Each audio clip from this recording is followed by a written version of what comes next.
Hey everyone, this is Helena Hart, and I'm talking with Valerie Greene again today. I'm just so excited. Valerie is a love and relationship coach who helps women inspire their partners to come close and actually want to meet their needs. And today we're going to be talking about how to end recurring conflict in your relationship, how to actually transform that conflict into a deeper intimacy, and the 3 mistakes that women make that keep them fighting with their partners. And we just got so many questions for, asking for a video on this topic after the last 2 videos that Valerie and I posted. So I'm so excited to jump into this today. So Valerie, welcome and thank you so much for being here. Hi, Helena. I always love talking to you. We can just speak forever on this topic because this is one of my favorite topics too, how to transform conflict into intimacy. Absolutely. For those of you who haven't seen our other videos, let me know in the comments section and I'll post links to them. But every time I post a video with Valerie, everyone comments and says, bring her back again soon, because she is just a wealth of information about how to really create a deep, intimate relationship with your partner that lasts. So let's just jump right in. What are those mistakes that we can tend to make that keep us fighting and prevent that real intimacy from developing? Yeah, thanks, Helena. And before I go into it, I just want to let everyone know that I used to make all these mistakes. So, and sometimes I still do. And so it's not like any of us are perfect. And the skill is that when conflict comes up, I think the main distinction here is that when conflict comes up, because it'll happen, even if you're in a really deep, loving, passionate relationship, I still get into conflict with my partner. I mean, I'm imagining that's true with you too, Helena. Oh my gosh, when you said that I still make these mistakes, I almost jumped in right before you said that and said, and I make these mistakes all the time. So yes, totally. I think we talked about this in our last video on how to inspire a man to actually want to meet your needs, that this is hard stuff. This is not easy. It's very advanced and sometimes very subtle. And it's kind of like a practice. It's a muscle that you have to build. So the last thing you want to do is beat yourself up for not being perfect with this, right? Yeah, exactly. It's like you have to keep going to the gym in order to stay strong. It's like a muscle you have to work out. I love that. And I think the main mindset shift before I get into the mistakes is that conflict is not something to be avoided. That when conflict comes up, it means it's a good thing because you're 2 separate people who have 2 separate ideas, opinions, emotions, feelings, desires, and working through the conflict together can bring you closer. So that's the overarching theme of this interview today. And so, but before we go into how to do that, I want to go into the mistakes that we make that keep us from seeing that. And so the first 2 mistakes correspond to our attachment styles. So it's like, what is that? I actually like to call it your fighting style because that's a little bit more fun. But I mean, I want to say this all comes from attachment theory, which has been really popular in the relationship sphere in the past few years. And there's been a lot of research that's done about it. And so the first 2 mistakes that couples make is either they get caught in this recurring cycle where one partner gets needy and demanding and raises their voice and gets into the other person's space and, says, why aren't you doing this? And what's wrong? And really tries to, and I call that partner the tiger, because when they get upset, they roar. And the other partner, the other attachment style, is the one that will withdraw, and it's more common that that's the man, but I've seen a fair number of women who also withdraw. So it's not gender correlated. But the withdrawing partner, it will retreat into their shell. So I call them the turtle. They'll say something like, I only want to talk to you when you're calm. Like, come back and talk to me when you're calm. I'm totally laughing over here because yeah, I'm the first option. Like, I can be pretty feisty, especially if I'm not conscious of what I'm doing. If I just get triggered and I react and I don't take time to like think about this. Let me ask you this. do these two attract each other? Like, does the tiger fighting style tend to attract or get into relationships with the one who's more of an avoidant type when it comes to conflict? Exactly. That's usually what happens, is that turtles or tigers, or the term they're usually called is anxious and avoidant. Right, exactly. Yeah. They usually attract each other, and it's because the tigers, or the anxious style, they actually really fear abandonment. That's what's underneath that, and it's a trigger for them. And so we go into fight or flight. This is why you'll be fighting and you'll say something and it'll fly out of your mouth and you're like, wait, did that come out of my mouth? Because like when we go into fight or flight, the blood actually drains out of our brain and into our, hands and arms so we can fight, or into our legs so we can run away. And so we're not thinking clearly. We're emotionally at the level of a 2-year-old. Totally. So, Yeah. it's what happens when we go into fight or flight, we lose oxygen in our brain. Literally, just like you said, it gets redirected to our limbs, and we just literally cannot communicate consciously when we're coming from that place, right? Or at least I've certainly found that to be true. Exactly. And you have to imagine like what happens with a 2-year-old when they're left in a supermarket by themselves. Like they'll either like scream at the top of their lungs like, ah, which is the tiger, or the anxious style, or they'll sort of withdraw into their shell and like pretend, like hide in a corner and pretend like, okay, mom will find me eventually, but I can take care of myself until I do. And that's, the more avoidant style. And so we usually develop these ways of being with disconnection, emotional disconnection as children because of whatever environment was going on at home. And so it's really important to understand what's going on underneath, is that the tiger, or the anxious style, is scared of being abandoned. And so they reach out and try to bring their partner closer, but they do it in a way that pushes them farther away. Yeah. And I was going to say that. Yeah, I took that, and I can personally relate. Yeah, it all stemmed from like my own abandonment fears. Absolutely. And I see this in clients too. I was just going to say, all your instincts to lean forward and fight when you're coming from that place. If you've ever tried that, you always know it's counterproductive. It does the opposite of reconnect your relationship. It just pushes the guy further away, right? Well, exactly. And underneath the turtle or the avoidance behavior of being stoic or distant or withdrawn is actually a fear of either being engulfed or overwhelmed. Or like they never learn how to handle strong emotions, and so they feel safer when they're away from strong emotions. And so it's a way for them to avoid feeling like either they're failing, or there's something really wrong. It's just overwhelming, like, get me away. It's like emotions are an abyss and I'm going to get swallowed in it. Yeah, it's almost and this is like, I guess it's classically men are kind of the video for a second. Like it's like when they get flooded with strong emotions, it's like a circuit board that just gets flooded and it just shuts down, right? There, I can hear. Oh, it said the internet connection is bad. I think we're still on though. I can still hear you. Yeah. Okay, good. Hopefully. Yeah. So I didn't hear what you just said.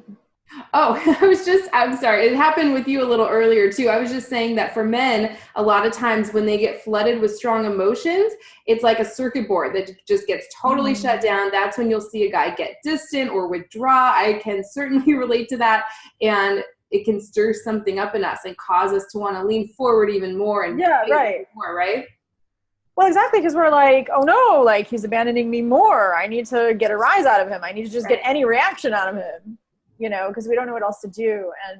And it's usually because as children, our parents were hot and cold, or they might have been distant, and the only way we could get their attention was to make a lot of noise. And so a lot of these patterns started in childhood. But the reason why the turtle and the tiger attract each other is in the beginning. Unconsciously it's for our own healing, but actually in the beginning, they seem attractive to each other because the anxious person thinks that the avoidant is really confident. But in the beginning, the avoidant comes out as really confident. They only go into their shell during conflict or when it feels really overwhelming emotionally. But in the beginning, they seem really confident, they seem really independent. And those are qualities that are attractive to somebody who is more anxious, because they want to be with somebody who's confident. And to the avoidant person, they actually, everybody deep down wants to be connected to someone else. And so the avoidant thinks that they don't, need a relationship. They want one, but they don't need one. And because they're disconnected from their needs. And so the anxious person in the beginning is really into them, they feel really wanted. And before you get into conflict, it's really cool because there's a confident person, and then there's a person who's like really appreciative and complimentary, and like you really feel like this is your other half. In a way, they complete you because their personality has something that your personality doesn't, and that's the key to your healing when you're in relationship with somebody like this, is to recognize that, and we'll go into this when we go into the solutions, but the tiger really learning how to self-soothe and express their vulnerability so that the turtle partner can come out of their shell, that's a growth. And they wouldn't have to grow that way unless they were with somebody who required that. And vice versa, the turtle partner needs to admit that they have needs and feelings, and learn how to express those needs and feelings and boundaries in a way that the other person can hear them, and to really like come to the table and speak up for themselves instead of withdrawing. And that's a skill they wouldn't have to learn if they weren't in this kind of relationship. So there's a lot of healing possible when the turtle and tiger get together. Definitely. For everyone watching, type your experiences with this in the comment section. We would love to hear from you. Are you a turtle? Are you a tiger? What about your partner or the men that you've attracted in your past? This is just fascinating. I've actually never heard it put that way before. That's why I love talking to Valerie, because I actually learn new ways of thinking about some of these things and talking about it. So anything you have to say next, I would just love to hear. For how do you move from this, conflict state into intimacy? Yes, exactly. So those are the first two mistakes. And the third mistake leads into the solutions, because the third mistake from either side is thinking that the conflict is about what it seems to be about on the surface, rather than going deeper to your vulnerability and to your emotional needs. And so I'll give you an example. Like, let's say your partner's yelling at you, you're late again, and you know from the tone in their voice that this conversation is not going to go well. So what would you do? Would you apologize and say you won't do it again? Or would you say, stop nagging me or stop yelling at me? Maybe you would say, okay, I won't be late anymore. Whatever it is that you do, if you make it about being late, then you're staying on the surface, and you might, sort of brush it off this time, but you'll feel more disconnected later. And that's because all fights are actually about your deeper emotional needs and your deeper feelings of whether you're emotionally connected or not.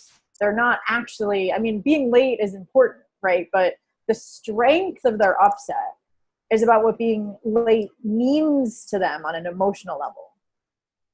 I love that. So give me an example of what that might mean on an emotional level to someone.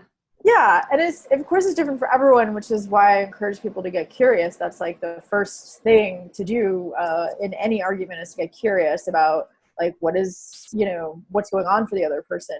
But so it could be that they learn, and it all has to do with how our beliefs, our values, our stories, how we learn this growing up, like, the culture that we want to create in our household.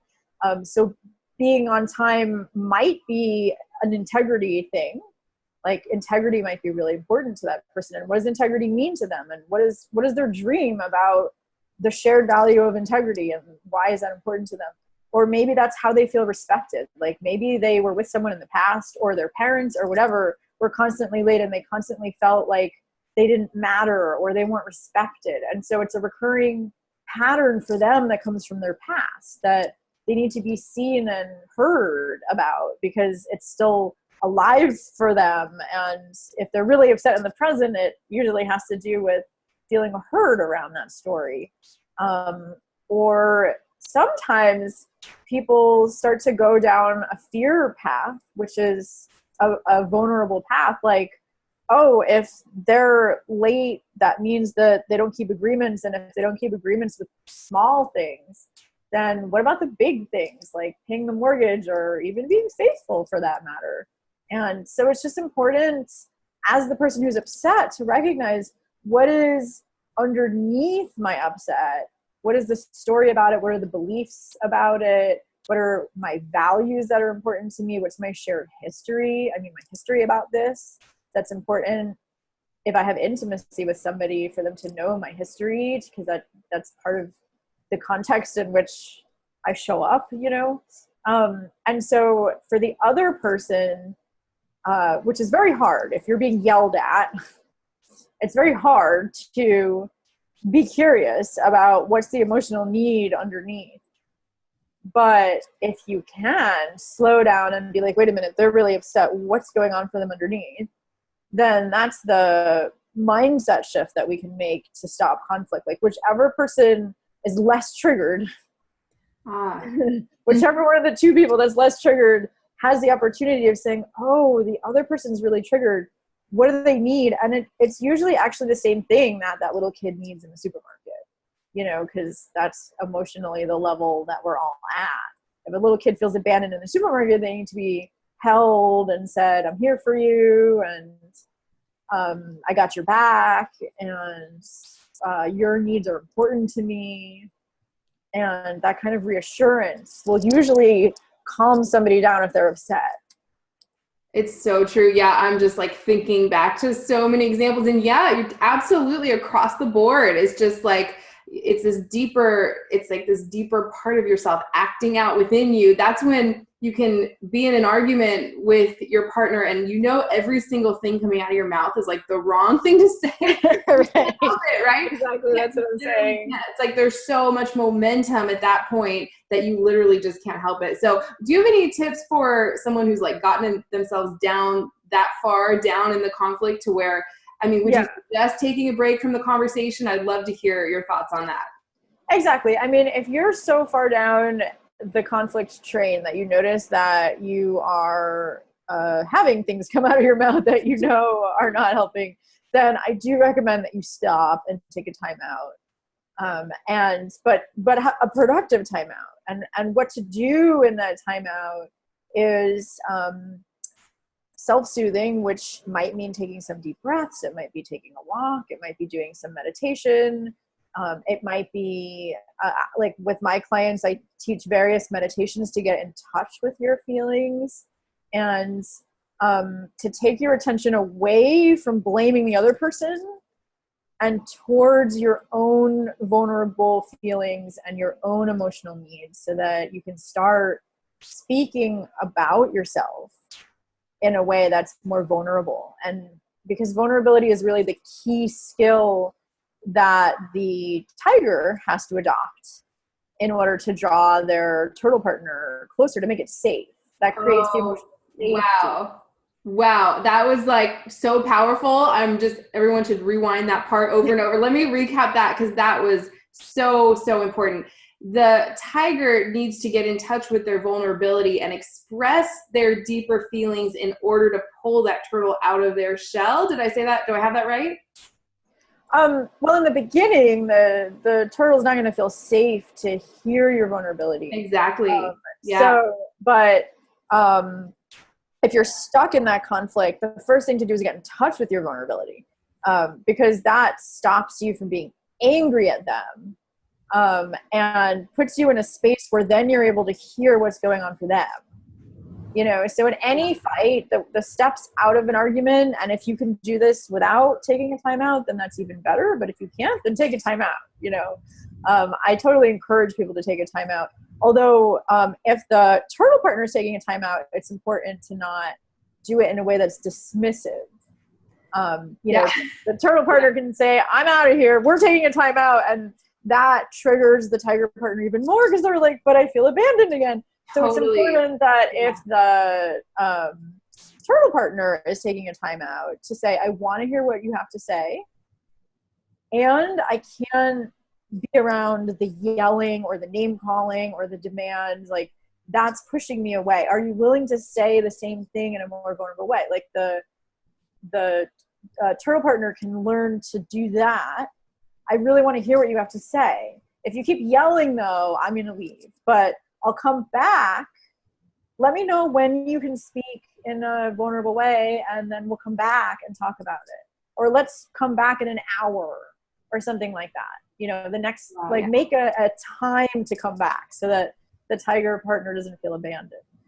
I wish I had these skills, like what you just said. I wish I had known that like my whole life. That would have saved me from so many. Oh my gosh. If they don't teach this in school, right? Like this is so, so valuable. Like, and I would love, if you're okay with this, can you share a couple different examples? You did the one about being late. Other things I hear a lot from clients, they feel triggered around either a man not contacting them, or maybe even like flirting with other women, or being friends with an ex, or liking things on social media and the woman feels uncomfortable. That's like a really common trigger I've been hearing so often lately. Can you use those as examples and just go through this process?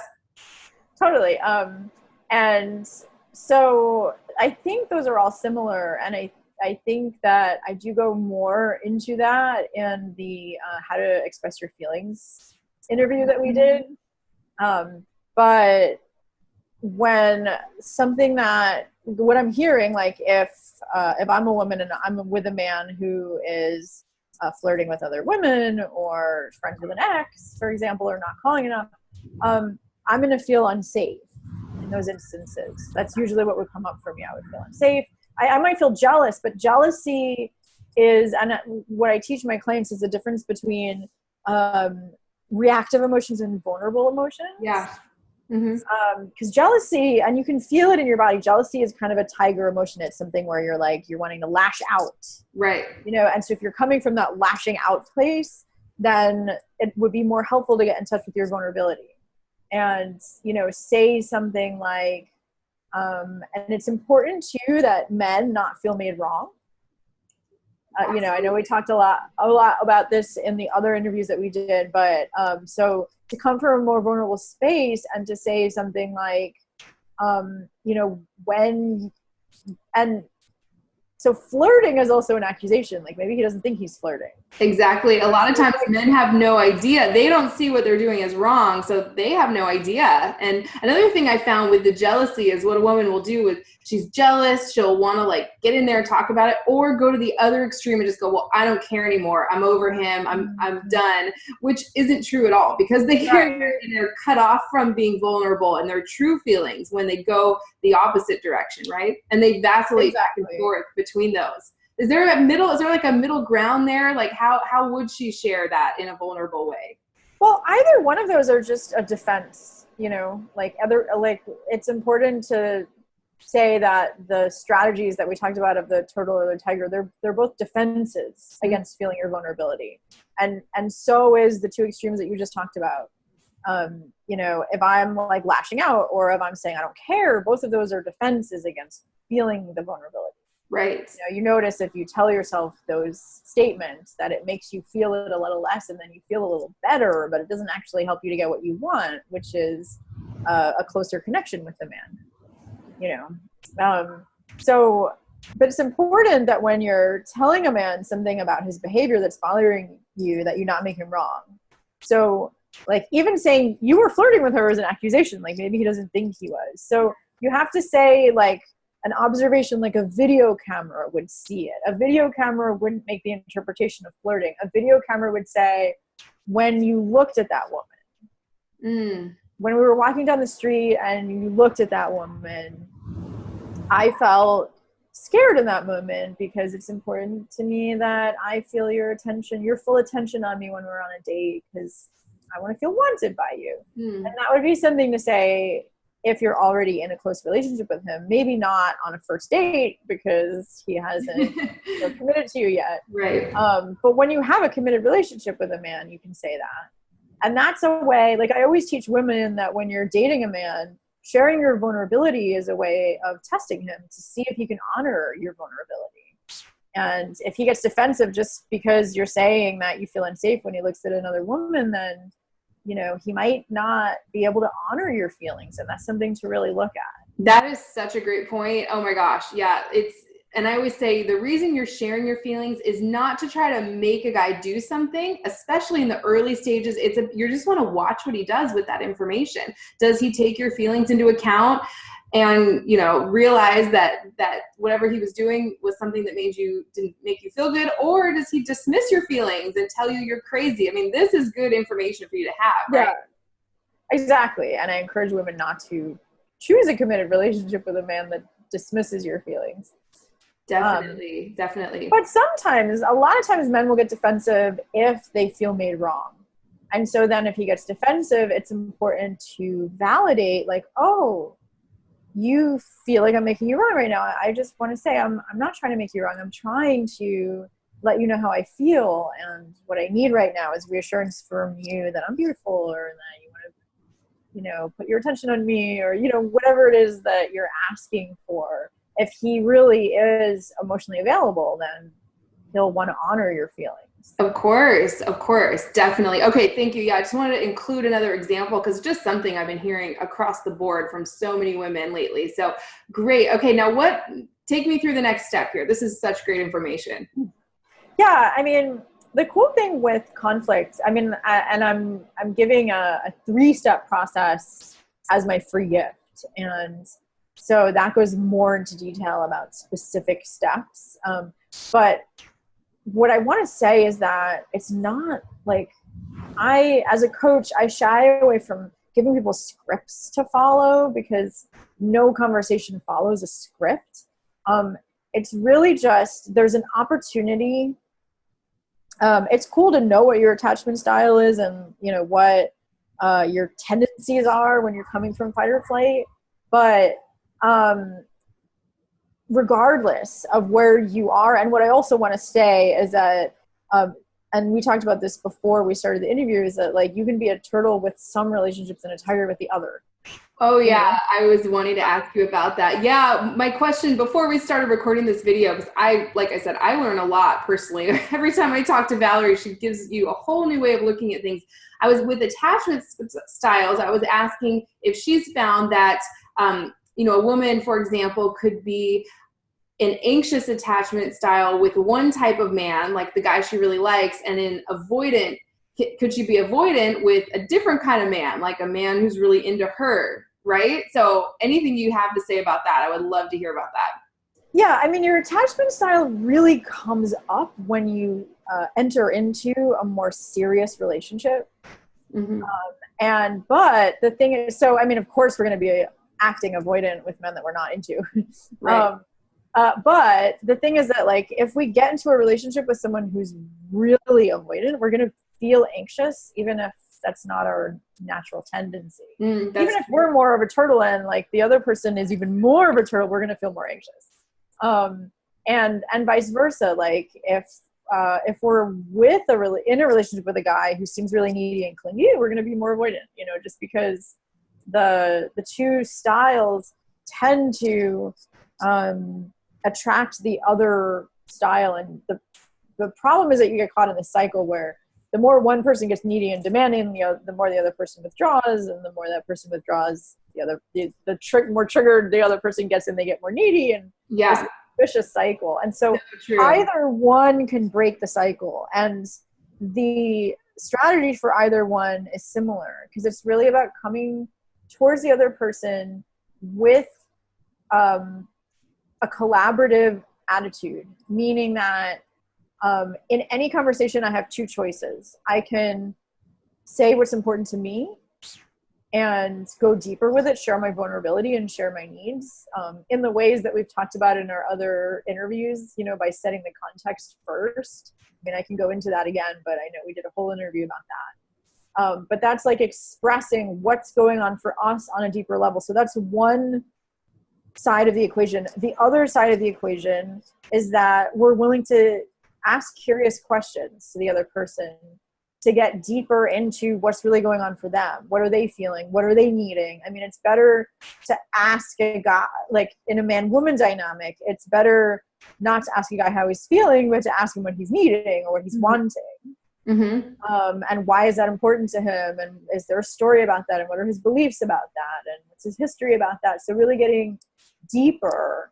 And what I recommend to people in conflict is that you not try to solve the issue on the surface until you feel like you can articulate the other person's point of view and they say they feel really heard and validated. Oh, that's really good. It's really good. I love what you said too about coming from a place of curiosity. And we did talk about this. By the way, if you haven't seen our other interviews, go check them out. They are seriously gold. Everyone was loving them and said they watched it a million times. And one is called How to Share Your Needs and Feelings in a Way That Brings a Man in Closer. The other one is How to Inspire a Man to Want to Meet Your Needs. So if you haven't seen those, let me know in the comment section. I'll post links to those. But I like what you said. I believe it was in our last interview, the collaborative nature. I call it being coach-like with a man, which is very advanced, very subtle, and because you don't want to be a guy's therapist or counselor, right? But actually being curious as to what's going on with your partner rather than just reacting, this knee-jerk reaction of, I don't feel safe, so I'm either going to lash out or, run away, and both of those like disconnect you from the other person, right? Exactly.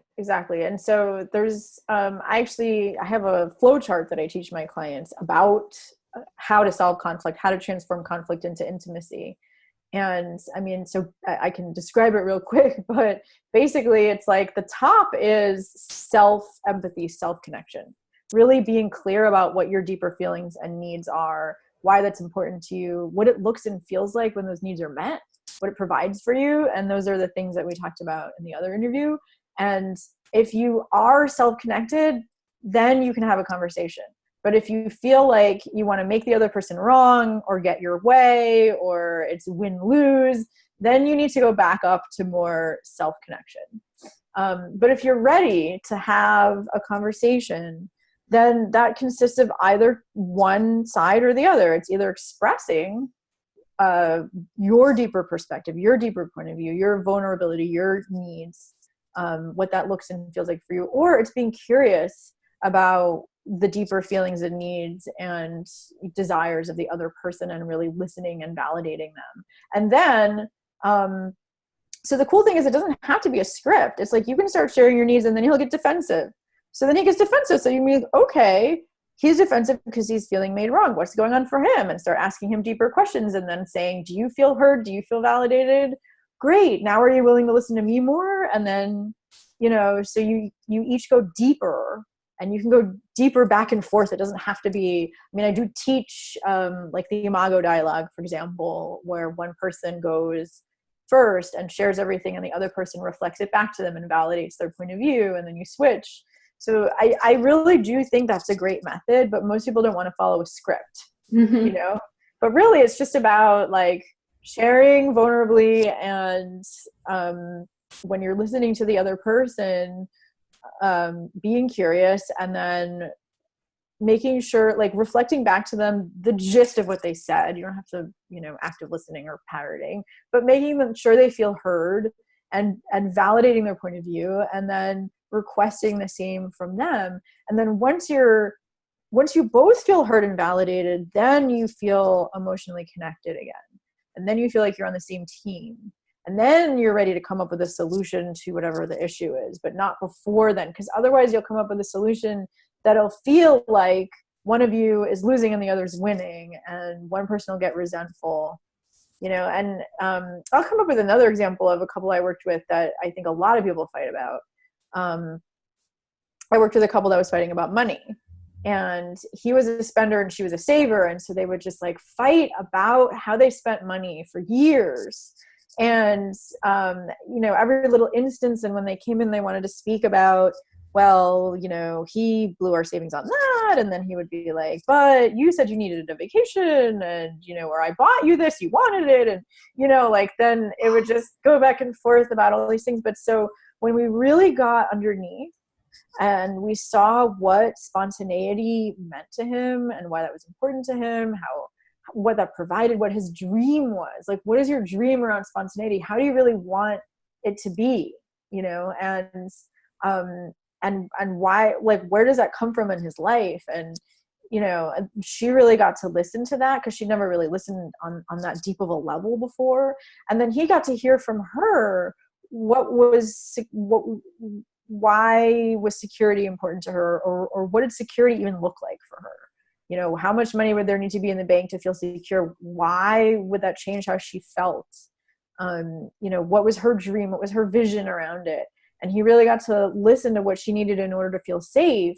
Then they both felt like, oh, I feel connected to the other person. And then they could work out more strategies for him to have a little bit more spontaneity, but he didn't like go unchecked as much as he did before because he really felt empathy for her needing more security. So they worked out a way for them to have, you know, what I do with couples is I help them develop a compromise that's a really win-win compromise, where you bring the essence of what's important to the other person into it. So nobody feels like they're losing what they really want.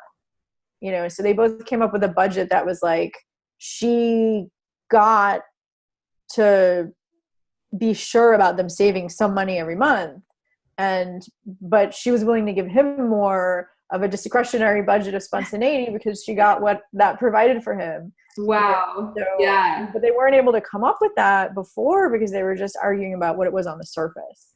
Yeah, I'm like laughing. I'm like, where were you 5 years ago? And you're like speaking my life right now. Oh my gosh, I can totally relate to that. And you know, it's like needing this much to even feel safe and secure. I mean, people have all different like amounts, and some people don't need anything to feel safe. And right. When money gets involved, oh my gosh, it's a big trigger for almost everybody. So thank you for sharing. It is. And it took several sessions too. It wasn't like a, you know, quick conversation. I don't want it to sound oversimplified.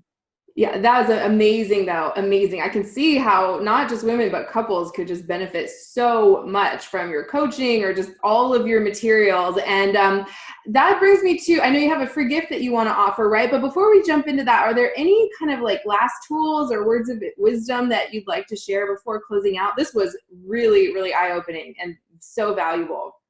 Yeah. I mean, I think, like I said, the overarching theme here is that if you're stuck in this cycle of conflict, that it's not that your partner, and you're looking at your partner and like, this isn't the person that I met, or, you know, I don't like him and he used to be different or whatever, that who you show up in that cycle is not really you.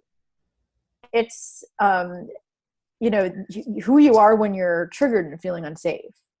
And so that brings out the worst of us. And so instead of blaming the other person, you can blame the cycle, you know, the cat and mouse dynamic that you're caught in. And I even, I love the work of Sue Johnson on this.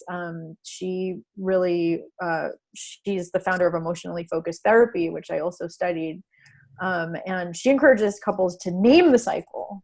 And then when you notice the cycle coming up, like, oh, you know, there's the whirlwind again. We're both caught in the whirlwind. And so then you blame that instead of blaming each other.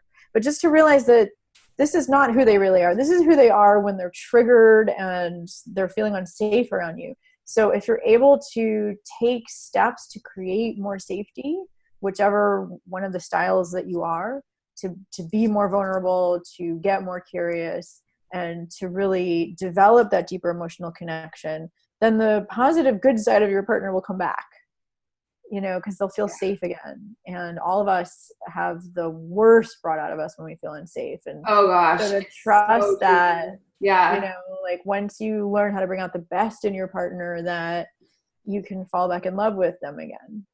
It's so true. Even and not just in like romantic relationships, but in all areas, in business relationships, work, you know, if you feel betrayed or like someone doesn't have your back, it can bring out like the worst, literally.